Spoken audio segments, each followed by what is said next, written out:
Well, we're coming off a very competitive week of volleyball, a week full of opportunities, and I'm not going to talk a lot about the Iowa State match because we've already talked about that. But two things I'd like to say. First of all, I'm very proud of our kids and their ability to be able to fight back after being down 0-2.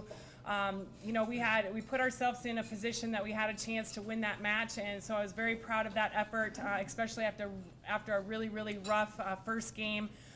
And the other thing that I want to say about that is I cannot thank all of you enough for coming out and supporting us and providing what has to be one of the best atmospheres of college volleyball in the country.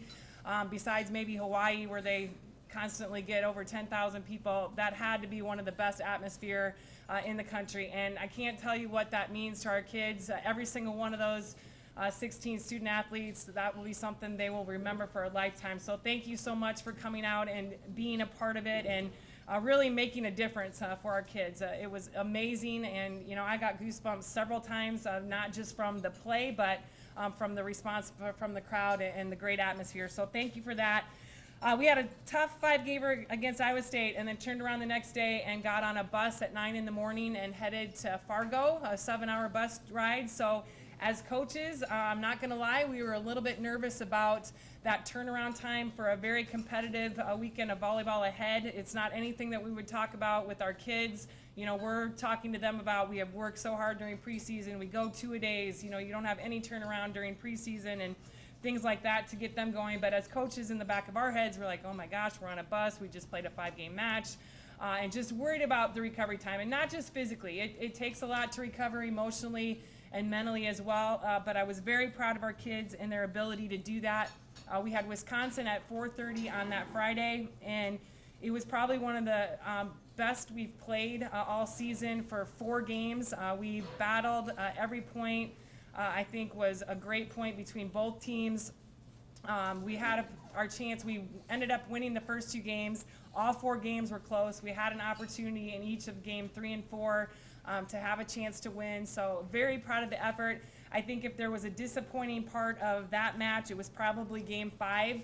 And whether we ran out of gas or we just played a little bit back on our heels, or maybe a combination of both, game 5 really didn't do the whole match justice. And to be honest, it was pretty similar to game 5 against Iowa State. We just weren't aggressive, made some miscommunication errors that weren't happening in game 4. So that is definitely one area of growth we need to have. We need to have a better game 5 when we put ourselves in that situation. I think it's the same as any other game. It's just shorter, and we have to make sure that we're competing as hard as we are the rest of the match. So that would be the only thing about the Wisconsin match that I thought we could have done a lot better. We turn around and play number 17 Louisville at 10 o'clock the next morning, and again, you just had 2 5-game matches. Our pregame, they had to be up at 6 o'clock to start getting ready for that 10 o'clock match, and so again, just kind of worried about the turnaround there, but our kids came out. I wouldn't say it was the best match that we've played all years in terms of volleyball. I think we played much better against Wisconsin when you look at the actual volleyball part, but as far as just grit and fight and just never giving up and not worrying about what just happened in that point before, I give our kids a ton of credit. I think, Louisville made some unforced errors. We made some unforced errors. At one point, I felt like it was whoever was going to make the least amount of errors, but we hung in there, and I thought battled against a very good Louisville team, and we're fortunate enough to win that match in 3. And then we had to turn around and play North Dakota State that night, and I considered North Dakota State a very dangerous team.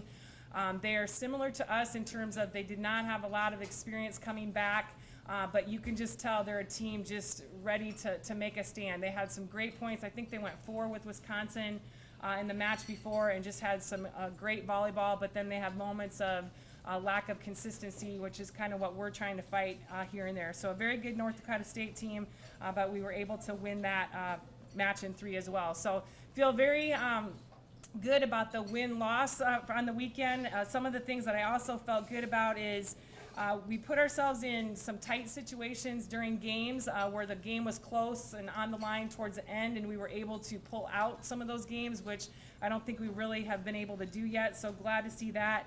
I talked last week about our blocking and wanting to make improvements, and we definitely made improvements in our blocking this weekend. We have a long way to go, but for us right now, it's baby steps, especially with the lack of practice last week.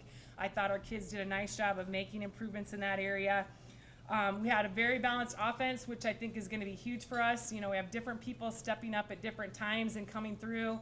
Our middles, Courtney and Shelby, are working really hard in the middle, not just to score, but also to open up things for our pins. So very good to see the balance in our attack. I think improvements, again, consistency is definitely an area we want to be better at. We also, right now, the biggest thing in my mind is our transition offense. We're doing a nice job of making great plays on defense. But our counterattack is not where it needs to be. We need to be able to put over a little bit more aggressive counterattack when we're playing such good defense. So that will be an area for focus for us this week. So just very much very proud of our kids and their level of effort and fight and just getting better. We're definitely getting better every time we step out on the court, which is something we're striving for every day. This week, we're really looking forward to not only getting a chance to rest a little bit, but actually practicing. We did not have one practice last week where we tried to improve on anything. It was more just maintenance last week, so it's going to be really nice to be able to get in the gym and actually work on something. We got back at 5 in the morning on Sunday, so we had yesterday off, and we are going to take today off in terms of being on the court. We just feel our kids need a break, their bodies need a break, their minds need a break, actually. So we'll give them today off, and then we'll work really hard on Tuesday and Wednesday to try to prepare for the weekend. And as Colin said, we have St. Louis at St. Louis, and just very thankful that they're allowing us to play. They actually have a tournament at St. Louis. None of the other teams wanted us in the tournament, so St. Louis was very nice to play us, which is, I think, great on their part because they're adding a match to their schedule. They're still playing all 3 of the other teams in the tournament, but they added us on Friday. So very thankful for them and their staff to let us do that, and then come back and play a very tough Wisconsin Green Bay team. St. Louis is 3-3. They've lost to some very good teams. We don't know a lot about what makes either team tick right now because we'll watch video today. Wisconsin Green Bay is 4-2, and both of their losses were 5-game losses. One was to Ohio State, who will be ranked this week, and then they also beat Auburn, who Auburn beat Nebraska. So very good Wisconsin Green Bay coming here on Saturday. So a great opportunity to play the same team twice, but that's how it works. But we're very thankful to be at home and, again, get some rest and some practice. So looking forward to this week. Any questions? How's the health of the Budwell girl? She's doing well. She has a few, I would call, nagging injuries. She has a few knee troubles, back troubles, so she's kind of on a daily basis. We kind of see how she's feeling, but she's actually been doing pretty well. And I'm sure you're saying that because she had a really good match against Iowa State and then didn't play a lot this weekend. So, that outside hitter position, there's just different things that we're looking for that at different times. We did get Lee in a little bit this weekend. Obviously, she came in and was a huge spark for us against Iowa State. I look at her as being the huge difference maker in that match, just provided a lot of energy. And also a block that we needed. So I'd look at, we have 3 outside hitters in my mind right now and possibly 4 at some point. They're going to be very interchangeable depending on who we play against and how each one of them are doing.